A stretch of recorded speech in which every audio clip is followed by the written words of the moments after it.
All right, it's another Sun Devil practice. It's another break between practice, and we're visiting with the pride of Bonnyville, Alberta. So the Passionate brothers. We've got Steen on the left, and we've got Brinson on the right. First of all, guys, tell me a little bit about growing up in Alberta in a small town like Bonnyville. Yeah, growing up in a small town, I mean, northern Canada, everything's hockey, and you know, just growing up as a little kid playing for minor hockey in Bonnyville, you always wanted to play for the junior A team, Bonnyville Pontiacs, and we were just fortunate enough to kind of go up through the ranks, and just ended up working out great. That we ended up playing on the Pontiacs together for a couple years, so it was definitely a dream come true. I mean, all the hard work definitely paid off, and it was just, you know, a lot of fun. So tell me the actual size of Bonnyville. How big is it? It's about 7,000 people. My high school is about 200, and I graduated with about 40 kids in my grad class. So I enjoyed it. I liked being from a small town. Just having that tight-knitted community was something that I'll always treasure. So for those that haven't been there, how did they get there? What's the closest big city? You're gonna have to fly to Edmonton, Alberta, and then it's about a 3-hour drive to my house from that airport. That's the closest airport. So it's a ways up there. So what's the surroundings like there? Is it mountainous? Is it wilderness? What's it all about? Yeah, there's definitely a lot of like wilderness and trees and back roads and lots of oil and farming country. That's pretty much what our town thrives on. So in addition to hockey, what did you do to pass the time in the summertime? Summertime, we were out on the lake a lot. In addition to hockey, in the wintertime, we were always hunting and fishing. It seemed like everyone up there was always outdoors doing something. So our dad introduced us to hunting and fishing at a young age, so we were always a part of that. And then, yeah, like I said, summertime spending on the lake. When we're not at the lake, we either have a part-time job or we're training for the next hockey season. So let's fast forward. Do you get your letters of intent? You both sign them. You get a chance to come down here and play at ASU together. You know what the program's right. It's like building stages, right? So what was that like coming to a new program? I think the phone call from Coach Powers when we first committed was probably one of the most exciting times of our lives and for our families, for sure. And then, you know, coming to this new program, we knew that there was going to be work to do, but we got to start, you know, our own culture. And with everyone in that dressing room, we got to kind of build a tradition. And, you know, that's what we were coming here for, just a really exciting new program starting, and just ready to hit the ground running. So had you been to Arizona before, or was the recruiting trip the first time? That was the first time. You know, we've been to Vegas. That was probably the closest thing to Arizona that we've ever been to. So when we came here, we fell in love. Well, I can believe that. The weather's nice. The university's good. Lots of great scenery all around, right? Oh yeah, absolutely. So you've had a chance to be in the program for a little while now. You're building the program, and the strength of the schedule gets a little stronger every year. The invites to 2 big tournaments coming up this year. So what's it like right now to be a Sun Devil hockey player? You know, it's exciting. I mean, the program's on the rise right now. We're you know, playing top 20 teams all the time, and that's a good thing. We came here to play, you know, best players in the country in college hockey. So that's what our coaches are putting together, and just, you know, getting excited for the rest of the year. Focusing right now on what we can do to get better, and just for the future, it's exciting for sure. So the guys that don't know you, and I don't know who that wouldn't be, but one's a defenseman, one's a forward, right?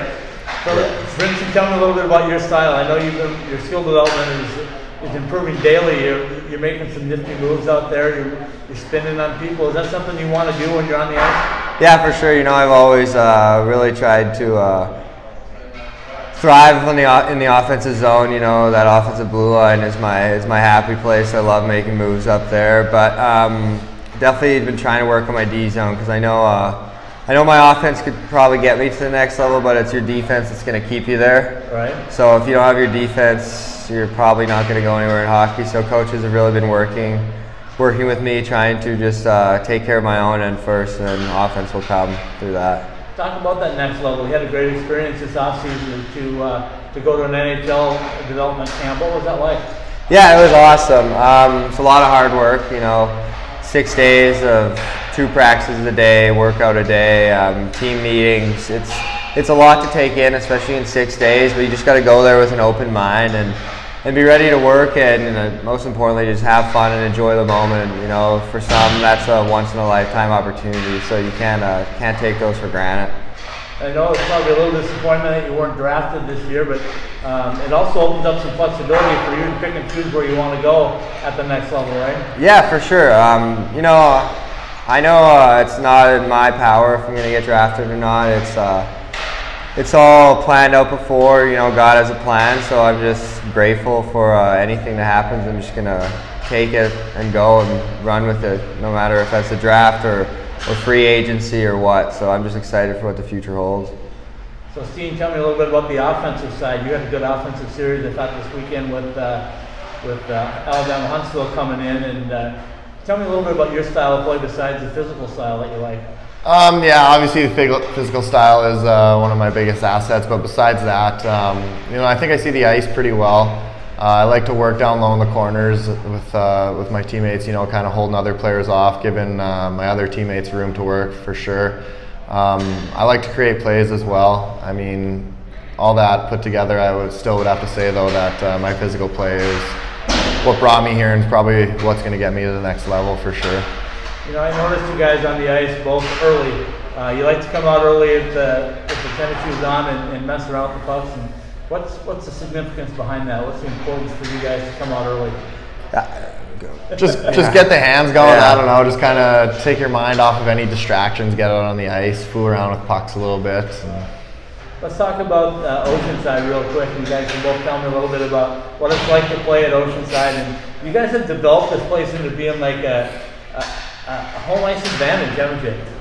Yeah, you could say that. You know, it's you know, the first couple weeks I was here is definitely hard to adjust to just such a like claustrophobic space almost. But you know, you get used to it, and it is good because teams come in and they're not used to this type of arenas. They're used to the big, wide open ones with huge ice surfaces, which we're the complete opposite of. So it definitely plays a huge role and advantage for us, just because you know, we know the corners, we know how small the zones are, so it just causes us to move the pucks quicker.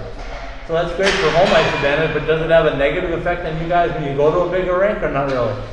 I would think it has a positive effect too, because you know, even going to those bigger arenas, we're still making those plays quicker, but we just have more time. So I think that almost plays a bigger role in our advantage when we're on the road, because everyone's rink is so much bigger, and it seems like you have so much more time than you actually do. So, like compared to here, so it's pretty helpful.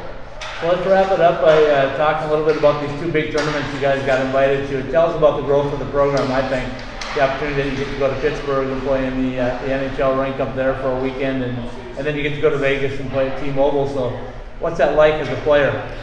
Yeah, I think that Pittsburgh one's going to be very cool. We saw some pictures of the tournament they held last year, and looked pretty amazing. Just, you know, it says a lot about the program, where we're going, that teams want us to come to these places now, and it's really exciting. I know everyone on the team's very excited to get down to Pittsburgh and you know, play some good teams, play in an NHL rink like that, and get some good fans for sure. So you go to Vegas right after the holidays, and what's that going to be like? It's going to be fun, you know. For a lot of guys that haven't been to Vegas in our team, so it's definitely going to be a new experience, and being able to play in that T-Mobile arena is going to be something special that all the boys are looking forward to, and it's just going to be a great way to, you know, build our team's character and show the college hockey world that we're ready to win these tournaments, and we really feel like we have a really good chance going into it, so we're just ready and excited for it. You know, I said at the end of the season, if you guys can hang around 500 till you get to that holiday break, and then you get that 4 or 5 weeks in a row at home, you can make some hay in the NCAA. Is it possible that you guys can get in as a bid just based on your RPI standing? Do you think that's still possible at this point? I mean, if we went on a huge roll and upset some big teams, I definitely think it'd still be possible for sure. But our boys got to get ready and know that we got to show up against these top-ranked teams for that to make it happen. So, you know, we're excited. We're not losing faith. We're just moving forward, taking it day by day.